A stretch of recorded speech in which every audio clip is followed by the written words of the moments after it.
Economia é com quem, Débora Alfano? Juliana Rosa. Juliana Rosa. Juliana Rosa, eu e a Débora Alfano, a gente tá pensando em investir na área de dublagem para fazer vozes severas, vozes. Se você conhecer alguém do mercado de dublagem, você, por favor, faça propaganda do nosso nome, principalmente da Débora Alfano, porque ela tem uma versatilidade, ela tem várias vozes. Depois ela pode fazer num privado para você, várias vozes para entregar também, né? Mas o que você vai entregar hoje, além disso, se você conhecer alguém, por favor, indique o nosso nome.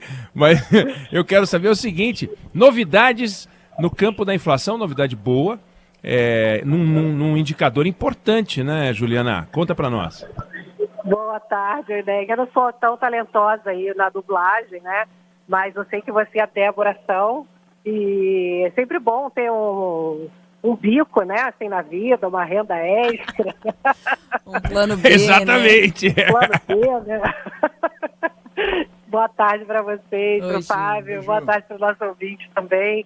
Eu estou acompanhando muito de perto esses dados de inflação, porque, afinal de contas, a gente entrou numa tendência de recuo da inflação importante aí para o nosso bolso, né? Então, hoje saiu mais um indicador reforçando essa tendência, foi uma deflação no IGP-10, que tem a mesma metodologia do IGPM, que reajusta os contratos de aluguel.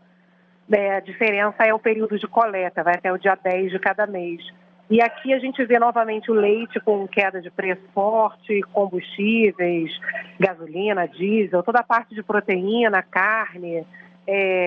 Isso aí que continua forte e a tendência é continuar, principalmente porque a desaceleração mundial continua grande, há uma perspectiva de recessão na Europa, nos Estados Unidos. Hoje saíram dados dos Estados Unidos mais fortes, reforçando que os Estados Unidos vão ter que ser duros ali na política de juros. Então, o risco de recessão nos Estados Unidos também hoje é considerado alto. Se espera recessão no começo do ano que vem. Então, a perspectiva de menor consumo mundial faz com que os preços internacionais estejam em queda. Inclusive, o petróleo, que chegou a subir com força porque os grandes produtores cortaram produção para forçar a alta do petróleo, mas acabou prevalecendo aí nos últimos dias essa visão de menor crescimento mundial, e o petróleo, inclusive, hoje está com uma queda grande aqui de 3%. A dúvida em relação aos próximos meses não se vai cair a inflação, porque a perspectiva é de queda da inflação aqui no mundo, mas o ritmo dessa queda. Então, a depender do petróleo, porque o petróleo é sempre uma variável muito volátil, a depender ali da pressão da OPEP, né, dos grandes produtores, a Arábia Saudita, a Rússia, com uma queda de braço ali com os Estados Unidos. Então, a gente fica sempre à espreita se vai ter disparada de petróleo, de repente, ou não. Então, é sempre um risco em relação ao ritmo de queda de inflação, né, possibilidade de alta de combustíveis. O segundo fator que eu colocaria serviços, porque a gente vê aqui dentro da coleta que tem aumento de vários preços ligados a serviços. Então, por exemplo, aluguel residencial, preços ligados a turismo, passagens aéreas. Setor de turismo está muito aquecido no Brasil. Um lado bom, claro, que está puxando a economia para cima, geração de emprego. Por outro, você tem aumentos de preços nesse segmento de serviço que está acontecendo nesse momento. E terceiro, Eneg, é a eleição, né? Não tem como a gente fugir disso, porque o cenário eleitoral está muito confuso. Que os analistas estão me dizendo, depois inclusive da pergunta que você fez lá no debate, como é que fecha aí o orçamento, né, do Rodolfo Schneider também, como é que paga o auxílio de R$600 no ano que vem, o Auxílio Brasil. O que os analistas estão me dizendo muito é que eles acham que já está meio que na conta que vão gastar acima das regras, né? Eles devem pedir aqui, pelas expectativas, um crédito extraordinário para poder bancar esses aumentos que estão sendo prometidos nas campanhas, né? O auxílio de 600 mantido para depois de dezembro de 22, o aumento de salários dos servidores, manter o imposto zerado de combustível, etc.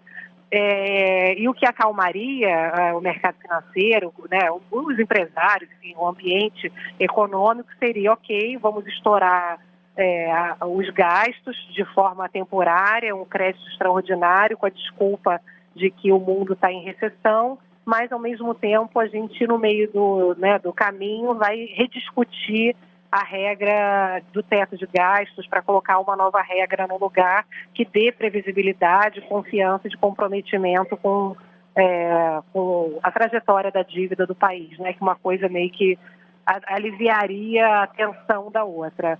Então, tudo é especulação, né, o Eneg? No fundo, a gente não sabe quanto que vão gastar, se vão mesmo discutir uma nova regra, se vão chutar o pau da barraca. Então, a gente tem realmente para frente. Muita gente fala isso para mim, a inflação está caindo, a economia está indo bem. É verdade, o problema é que para 2023 a gente não tem garantia de continuidade, né, dessa trajetória de melhora. A gente tem muitas questões em aberto ainda. Então, é importante a gente, enfim, ficar atento aí a uma agenda que, nesse momento, continua muito nebulosa, né?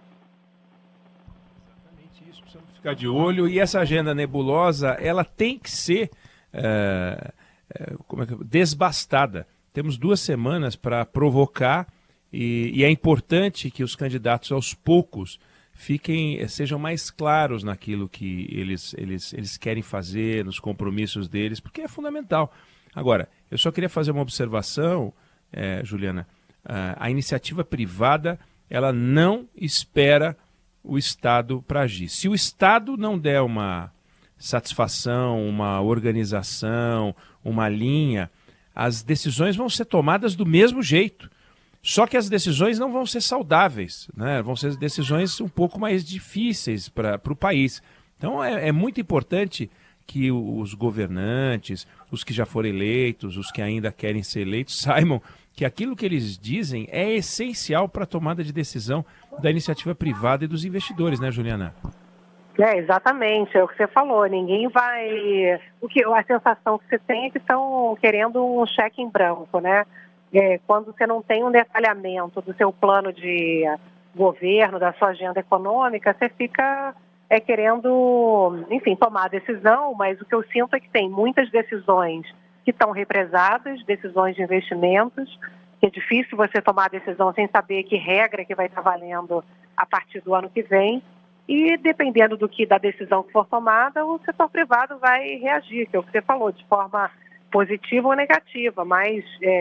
O dinheiro não aceita desaforo, né? A questão é que o dinheiro vai para onde tiver regras claras, quando tiver responsabilidade, quando tiver uma agenda realmente de crescimento. O investimento, a decisão de investimentos vem quando os investidores sabem que aquilo vai dar lucro, ou seja, a economia vai crescer, vai ter gente para consumir, né? Então não adianta achar que vai fazer algo que...